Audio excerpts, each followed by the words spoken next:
And summarizing of previous, if we are going for photolithography, we have 3 times thin film processes. We have photoresist, and here we have 2 processes. We can use dry film process, or we can use liquid photoresist process. Then solder mask. In majority of cases it is liquid. There are some special cases when dry film could be used, but it is expensive and it's not easy to get it.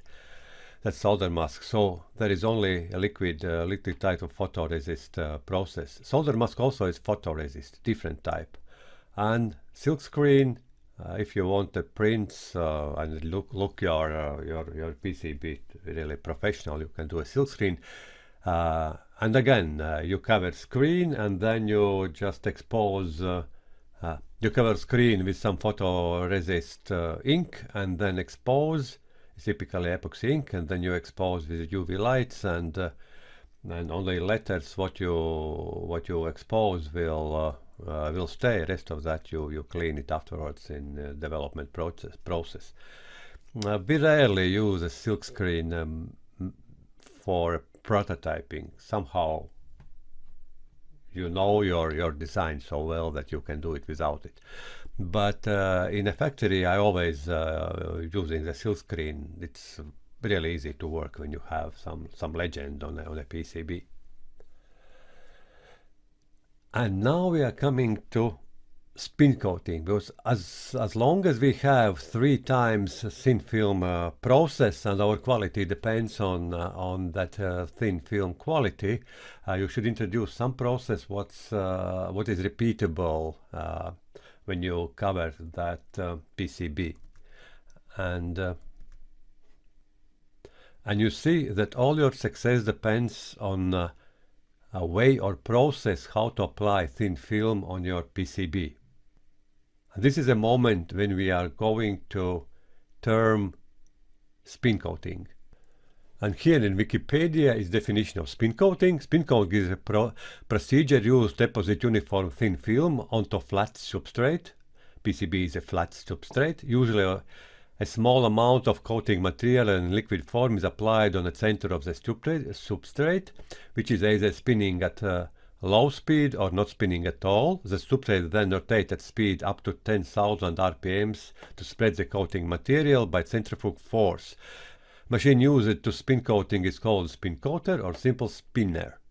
Rotation is continued with the fluid spins of the edges of substrate until the desired thickness of the film is achieved. The applied solvent is usually volatile and simultaneously evaporate. The higher the angular speed of spinner, the thinner the film. The thickness of the film also depends on viscosity and concentration of solutions and solvent. Spin coating is widely used in microfabrication. It is used intensively in photolithography to deposit layers of photoresist about 1 micron thick. Photoresist is typically spun at 20 to 80 revolutions per second to 30 to 60 seconds. It's also widely used for fabrication of planar panonic structure made of polymers. Actually, proven process, and the limitation is size of material, but since I decided to go for 150 by 100 millimeters long PCB prototyping standard, I will use this technology to spread liquid photoresist and solder mask and silk screen ink, everything by this one process. What I need a spin coater. Industrial spin coaters are very expensive, but let's build one. And I studied some theory, and I know that I need a spin coater from 0 RPMs per minute up to 4,000 RPMs per minute. This is the maximum what I need.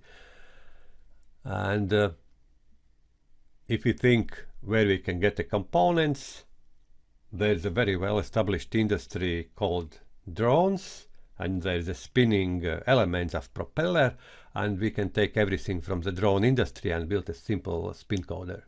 Okay, let's build one. Components you can easily buy in, I know, in eBay, AliExpress, Amazon. For example, here is tachometer, RPM meter, 14 euros. It has a Hall sensor. Of course, you need a magnet. Probably when you buy, you don't buy one magnet, you buy several magnets. So anyway, it's 11 euros. Those are real prices. You need a power supply. As I choose, there is a battery, powerful lithium battery with charger for 20 euros. Actually, it's it's wise decision because those drone motors for a short term can consume huge amps, and battery is good for that. Battery can provide it, and otherwise you need a powerful power supply.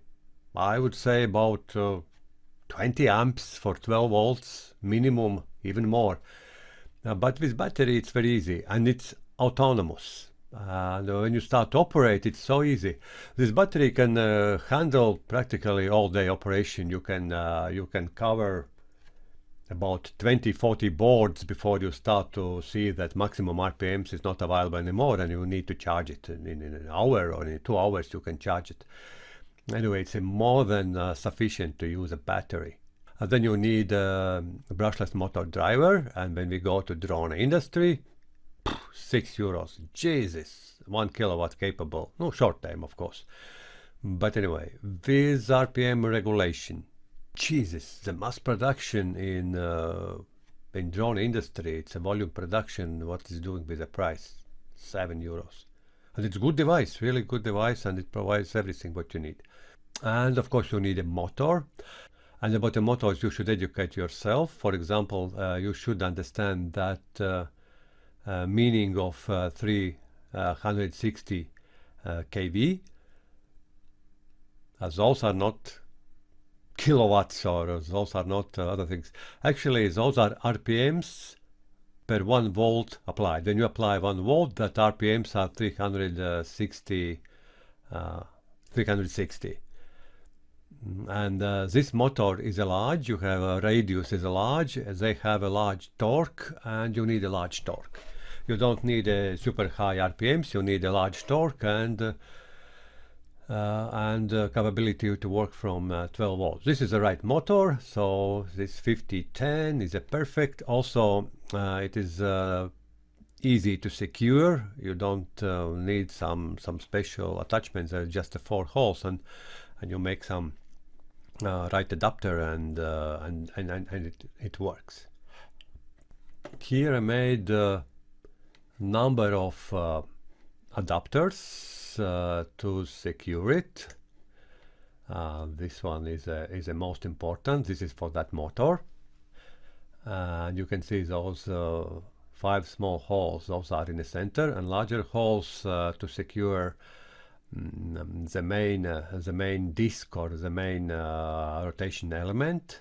I also made some adapters to drill correct holes to secure jar to the base, and this is adapter for a base. This goes for a motor, and those goes for a wooden frame. This is my first version of the disc where you secure your PCB. I made it circular from 2mm aluminium. That was wrong approach. It was too heavy. Inertia moment was little bit too high to control with my motor, and then I reduced it in a size, made it like a wing. Here is a hole for a magnet, for a Hall sensor, and actually I made it for the 2 sizes, 150 by 100 millimeters. It goes there. And I also can work with a smaller, with I think 100 by 75. But at the very end, I'm sticking only with the one standard, is 150 by 100, and it's secured here. So those holes are not necessary. But anyway, I have 2 options for that. And let's look at the finished device. How does it look and how does it work? Okay, here is the device. You can see that this is rotation element. Here is a battery. It has a plywood frame. I cut it in a 30 degrees angle. So RPM meter on off, and here is a start stop there.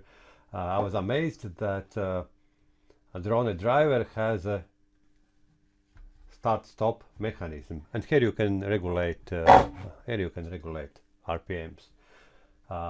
Let's connect to the battery. On the back side here is a place for a battery, and let's see what we can do. Yes, we have. I will go for low RPMs, and now when you switch it on and start to rise RPMs, yeah. For security reasons, I bought in a local supermarket pan cover. It fits very well here, and it is done. Also here is a jar, and jar is also from I think local supermarket. Costs are €2. So all my spin coater total costs, I don't know, maybe €50, and one day after work, labor work in a workshop. Okay, let's test it.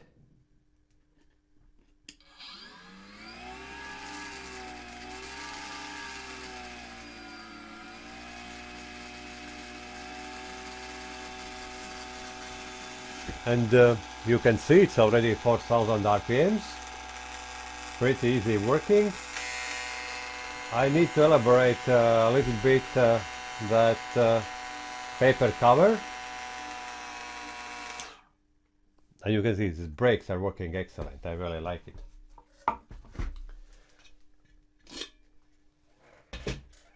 So I need a stronger thickness of the paper, because otherwise the wind what comes from that rotation is too strong, or a different type of sticky tape. But anyway, the sticky tape is needed because part of that photoresist will be thrown away on the sides, and I'm lazy to clean it, and actually this is sometimes nasty stuff to clean, really sticky and dirty. So you just take away the paper and work on it. So how does it look?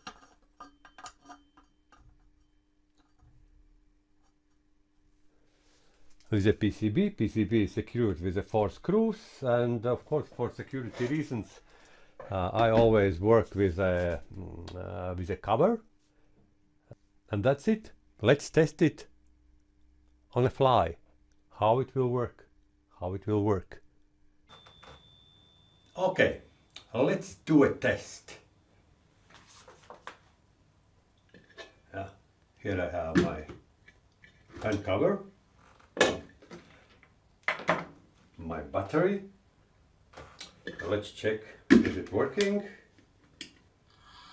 Yes, excellent, everything is fine. Great, but as I mentioned, we will start with a surface preparation. What are missing? Yeah, you're right, we are missing gloves. Actually, why we need a gloves? First, because I'm dangerous to PCB. How? I'm sweating, that means here is a fat, here is salt, acid, many things what are bad for that. Otherwise, I can work with some simple chemicals and don't think that those will impact my skin and other stuff. Where to buy those? Okay, it's Home Depot. Those are not sterile. Those are good, I know, or some kind of rubber or latex, who knows. But you can buy 100 pieces for roughly saying 4 to 10 euros. Okay, those are the additional costs. And for a successful operation or quick PCB development, you need everything in stock, everything in one place, and only then you are ready. Okay, here is the sandpaper. As I mentioned, I don't like very too much this special acid liquid, but it will improve surface adhesion a lot. But I'm skipping it in my process. Maybe when I need extremely tight tolerance, probably I will order it in a factory. I order PCBs in a factory. So it's a rather easy process, but you should execute it in a proper way. Of course, you're sketching the surface. And when we're talking about a liquid type of photoresist, or let's say dry film, then liquid type of photoresist is better when you are scratching with the sandpaper, because all those scratches, it feels very well, but dry film not. And this is why for dry film you need that additional chemical process like with acid. Also you should brush edges, because this is important for that spin coating process, that all stuff is going away. Yeah, you put additional effort. And you can see those for registration holes are done on CNC machine. So I have prepared PCBs, and we'll try to apply liquid photoresist with that spin coating method. Okay, well, it's almost done, and let's go to degrease. Then degrease the PCB. I will show you only one side surface to be prepared. Okay, degreasing. What I have here? I have here purified water, drinking water. I'm living in an area where you can drink water from the tip, but it has calcium and some metal from the pipes. But when you purify, it is absolutely clean. We use it for a teapot, and when we boil the water, then this boiling device stays clean all the time. If you use water from the tip, from the main tip, then calcium quickly comes on those heating elements, and you should regularly clean it. But this is very good water for a PCB degreasing. What you use for degreasing? This is stove cleaner, and I find out it is by far more effective degreaser than acetone or other diluters or alcohol. By far better. And you simply take it on a sponge and clean it. I will use it on the surface a little bit. And degreasing is very, very easy. You do it several times and it's done. You should finish with the clean water. And how can you tell that you did a good job? That means if all the water there's no piles, they stick to the surface, then your job is done. I will clean it one more. Okay.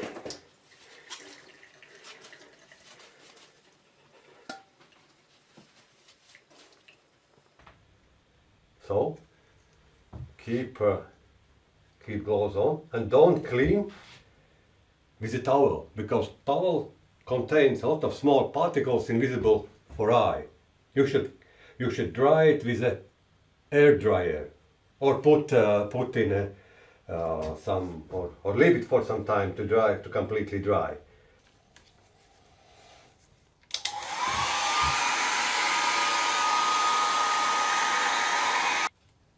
So, extra investments. You need a hair dryer. Actually, you need it for many things. It's absolutely great. 24 euros add to your budget. You need it. And now it is ready for a spin coating. Since screw holes are done on CNC machine, and also those are my registration holes for PCB for repeated activities, that I can mix my hobby CNC machine with other operations. Those are precise, high tolerance. There is no challenges with that. So we secure it. No need to over tighten. Just check it. If everything is right, then it will operate. Yes, perfect. Great. And now we are ready for a spin coating, for the challenging operation. Here we have liquid photoresist, and important is a dosage. Since the moment of making this video I did some experiments and I knew a dosage. If I take that coffee shaking stick, I know that I need 3 full sticks for that. And we apply on the center, as you know. 1, 2, 3. Not very good, but anyway.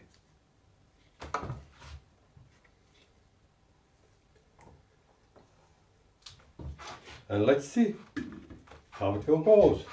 You remember that we should start slowly.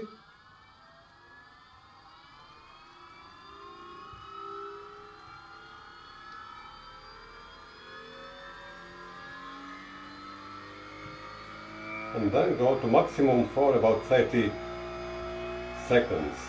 I will count in my head. Okay, 30, and then I'm going down.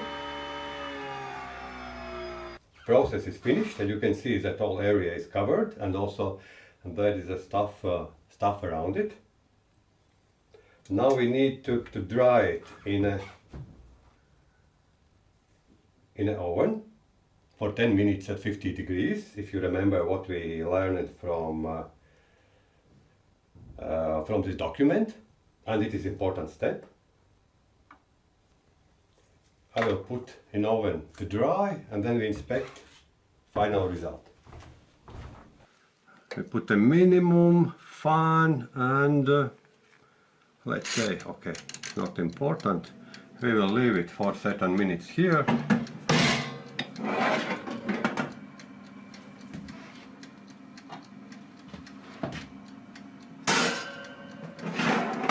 Can we do the same with the hair dryer? Sure, you can.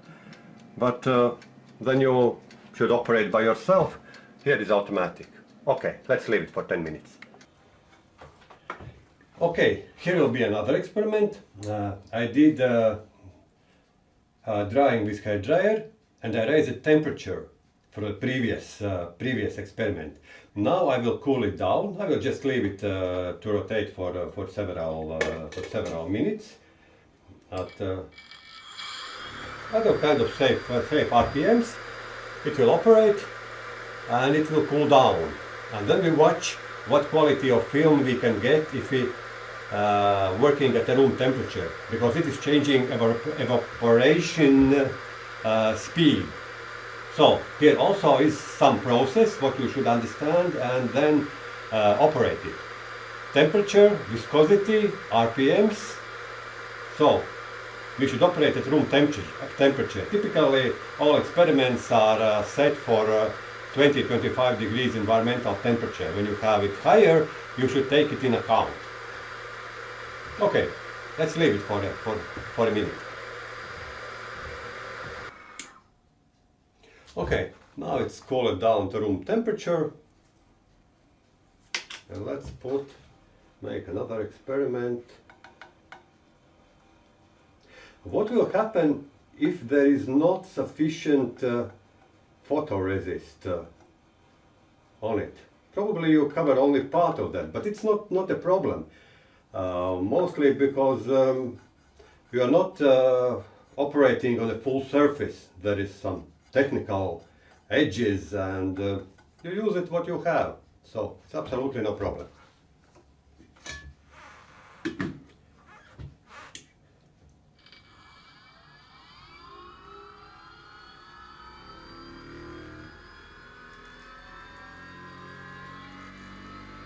And we raise RPMs again to the 4000.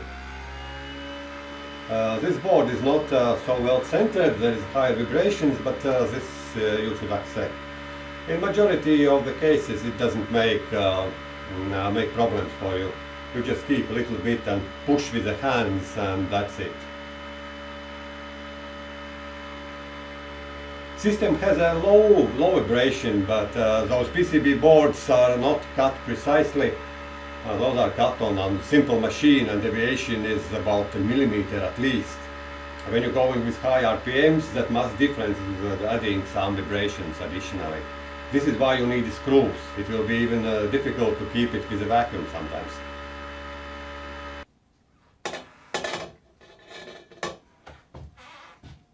And I already can tell that this result is better at room temperature because we cooled it down and previously we didn't. We will look at the microscope later on.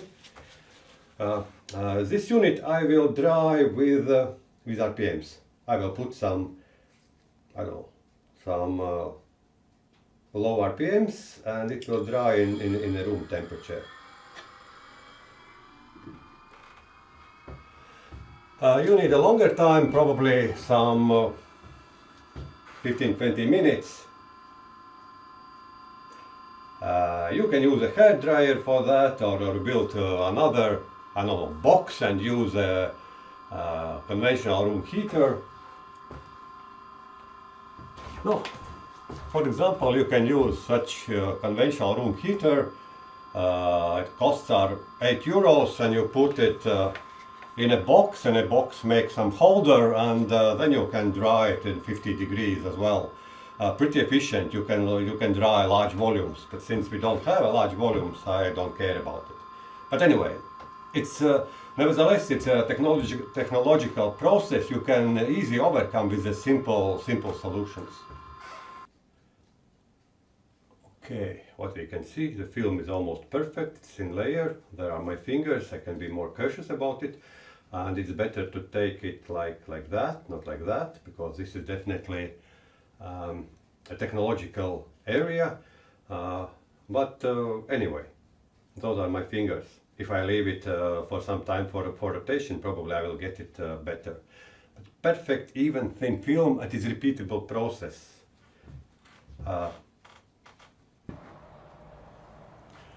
So that's it about the spin coater. Generally speaking, if you go back to summarize, power supply, €20, battery pack. I think those batteries are from the automotive industry, very good batteries. Also it comes with a charger. Seems lousy, but it is a perfect device, it's working well and it's perfect for PCB, it's perfect for our standards. Great device, and it is solving 3 times thin film process. I'm not showing here that solder mask process is the same except one item. You should cure it in higher temperature, about 100 degrees, and when you expose it and final curing is half an hour in 160 degrees. All those processes you can do with some stove thermostated. You don't need industrial equipment again. And now a couple of words about exposure device. You know, when you're doing experiments, sometimes you are making simple things what stay forever. It happens with us as well.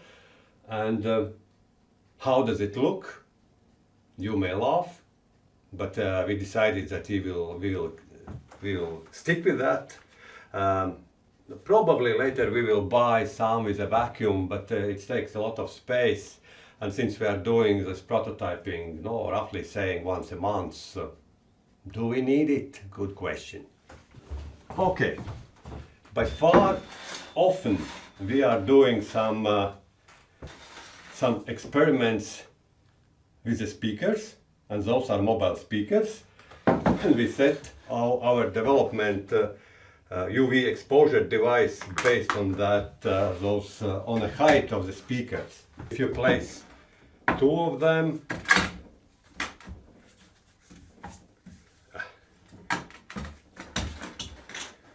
okay, then there is a space, there is a fixed height. You can build UV light by yourself, but I bought it for 24 euros from Alibaba or AliExpress, I don't remember where. And this is a 200 watt lamp.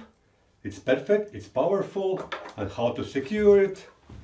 And you know, the laziness is driving civilization. We bought some, let's say,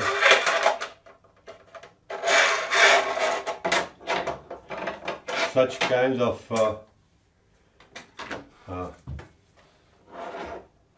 threaded,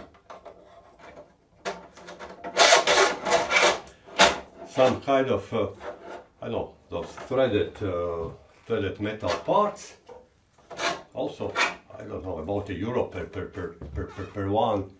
And what you see, fixed, stable, 22 volts with a switch. Sometimes you should be sure you can switch it off. Everything out of the box, and you need a timer. And sometimes you make very simple things just for a timer. Here is also another switch, and here is a timer, I think €6. You can program it. Here is the mains. Yeah, we can discuss that it is not by the book and it could be dangerous for your personnel. Maybe yes, but maybe not. Anyway, of course you can put it in a box and make it nicer, but as long as we knew, sometimes such things are stay for years, and it is easy to operate, it's easy to store. You can even you can extend it to several UV lights. You can work with any design, and this is universal timer for that. I will not show how to operate. Everyone knows. You just set a time, and then when you press a button, then it works. Yeah. But yeah, it happens that those simple things stay as main PCB development units. Mainly due to the storage space when you adapt it, and it is very easy to disassemble. Yeah, there is no nuts, no rivets. Yeah, you can store it separately. We use those lights also for screen printing. When we need a larger surface, I have two of them. Again, we put them together. It is larger and it gives a continuous high intensity UV light, and everything becomes universal. You don't have hundreds of devices staying on the shelf. That's actually in many labs it is so. Yeah, but of course you can buy in each of this process. You can buy professional industrial unit for a couple of thousands, but then the project becomes meaningless. So I don't know. Do you see or not? But this is the first one where the temperature was higher than room temperature, and it has more like grains in it. It doesn't impact your final result, but with the room temperature it's a perfectly mirror flat, and you get the best possible result out of it. So one more learning, that when we're doing some drying, we should operate in a room temperature, and we should know that it is the best way to do it. Anyway, thin film in a couple of minutes, and it's perfect thin film. Also, you shouldn't clean many things. You don't have too much waste. Actually, you are pretty effective with photoresist apply. And also all the storage things and storage space and storage time, you can improve it, because with liquid photoresist you can keep it in a fridge for several years. In a fridge of temperature 4 degrees, it is stable for a long time.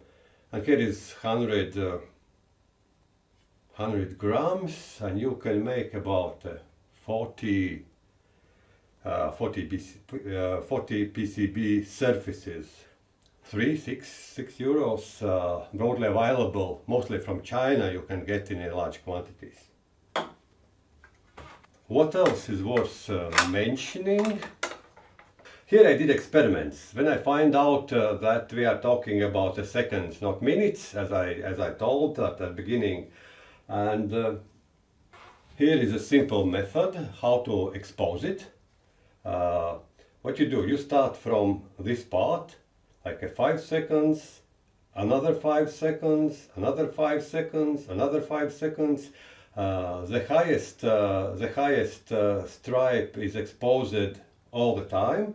You know, 5 seconds, and when you develop, I don't know, do you see it or not? You can see 5 seconds are fine, 10 seconds are fine, 15 seconds are fine, 20 seconds degrades, 25 degrades. You can't develop. That means your black part is already exposed by UV, and you have somewhere from 5 to 15 seconds. And if you see that at 5 seconds that transparent part by color differs from the 10 seconds. That means 10 seconds are okay, 5 seconds is underexposed. That means you have somewhere between 8 and 15 seconds, so you are setting for 10 seconds, for example, as that exposure time. And for an easy operation, I bought such type of device. It is working for my, let's say, as a vacuum substitute. This way. This way, yeah. It is very easy to operate. You just put your PCB here, put the film on it, clamp it,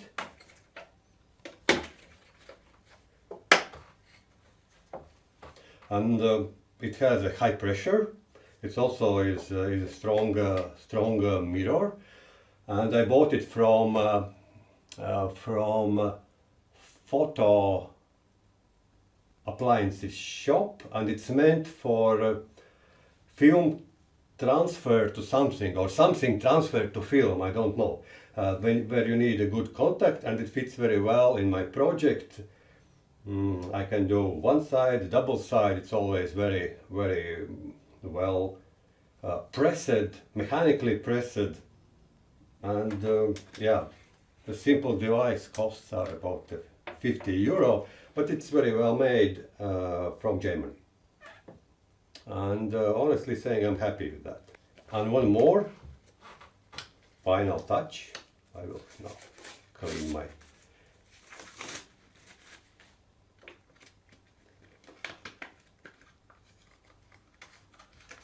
This is crazy expensive stuff. It is industrially made film. When you need a final touch and final exposure settings, you use that film on a photoresist and expose for your what you think optimum settings. And when you develop, you should be in that middle, somewhere between 7 and 8 And then here you can calculate, right, exposure time, the finest exposure time for the best quality. And you know that simple film costs 24 euros. It's a crazy cost, but it's once for your lifetime. Okay, 25 euros is not a crazy cost if you have a good tool, but anyway, for a small film, but it is specific film, and you use it. Mostly I'm using it for screen printing when you have often have a new batches of the screen print photoresist. It's better to do some test and adjust exposure time, and then you leave for a year, and after the year you do another stuff, another measurements. You buy another bucket. It's about 1 kilogram of photoresist what you need for a screen printing. It's minimum amount what you can buy. Anyway, small things, perfectly working. Of course you can do by yourself or make some alternative versions of that, but I found out that that German device is so easy to operate, and so good is this pressure, and so good is the film contact with photoresist, that I stick with that one. See, even for me it's difficult to press it, yeah. So it is at some point Germans are good at devices and precision, and this is well designed and well developed device. What else is worth mentioning? Here I did several experiments with different photoresists. Generally speaking, there is no difference between thin film, between dry film and liquid, except exposure. Dry film needs half of exposure time than liquid photoresist. At least what I bought from China. And also a good solution is you can buy pre-laminated PCBs as well, saving that one procedure. But anyway, you will stick with solder mask process. Solder mask is kind of very handy to work when you're doing the prototyping. But otherwise, yeah, you can make very good PCBs at home effortlessly. I did several experiments, and all of them are better than milling. By far better, by far easier. So those guys who are big fans of milling, I don't know. I think photochemical process is by far easier. If you buy all chemicals, put it together, have a process, has a shelf, has a box with a written content and everything is there, you can build your PCB in 2 hours. Yeah, and that's fast. It's faster than 24 hours. Yeah. And here you can see that wrong exposure time. You are not able to develop it. And this is dry film, so I find out the dry film has higher sensitivity than liquid photoresist. Half. I should expose it for 8 seconds. And of course those are test patterns with the thin tracks. You can evaluate all possible tolerances what you need. Great. Yeah. So you see that everything what I'm talking here I tested. It's not a theoretical knowledge. All experiments done since I need it for a work to set up a process. And this is actually all the process what we have. And a few words about etching. I will not show the etching process. You can find in YouTube millions of those etching processes. But I will talk generally about the concept, and you will find out on internet that there are about 7 possible etching chemicals, but I would say in reality only 2 of them are worth to discuss. Ferrochloride, it is by far most popular etching solution for for small companies, for DIYs, and for professional manufacturing companies. Now first, when we talk about ferrochloride, the big advantage, it is human friendly. Nevertheless, it's very dirty stuff. It's human friendly. It's not toxic at all. You can achieve good and fine etching result. You can store it for a long time, and you can add more fresh ferrochloride and keep that concentration right, not making huge wastes. It's broadly available. For a small or for DIY application, problem is it is corrosive, and most of DIY people are somehow splashing them in existing water system that is highly corrosive, and everywhere it's not good. You should dispose it in different way. You can't splash it in a canalization. It's totally unacceptable. And the second, it makes crazy dirty spots. Even the smallest drop on a furniture, on sink or somewhere else, making crazy dirty spots that are very difficult to remove, or almost impossible to remove. The same for clothes. That means if you use a ferrochloride, guaranteed there is a dirty place in your environment, in your office, or in your lab, or in your workshop. And this is the biggest reason why we decided not to use a ferrochloride, because it is more cost effective, it's easy to store, but even you be very cautious, it's guaranteed there will be dirty spots and you can't clean it. A second one is sodium persulfate, also known with the name B327. It is kind of eco-friendly. It has good etching results. It needs more precise etching environment. There is specific requirements. It is effective in temperature range from 40 to 50 degrees Celsius. Below it's not effective, above it's not effective. That means for sure you need a thermostat system for that. So you need a thermostat, and you need also bubbles for effective etching. It is broadly available. As a minus is a decomposition and gas. You can store it. It's losing etching abilities in 24 hours. Decomposition. For a longer storage, you need a low temperature, below 8 degrees. Then you can store it for a month. But anyway, you can store it for a year.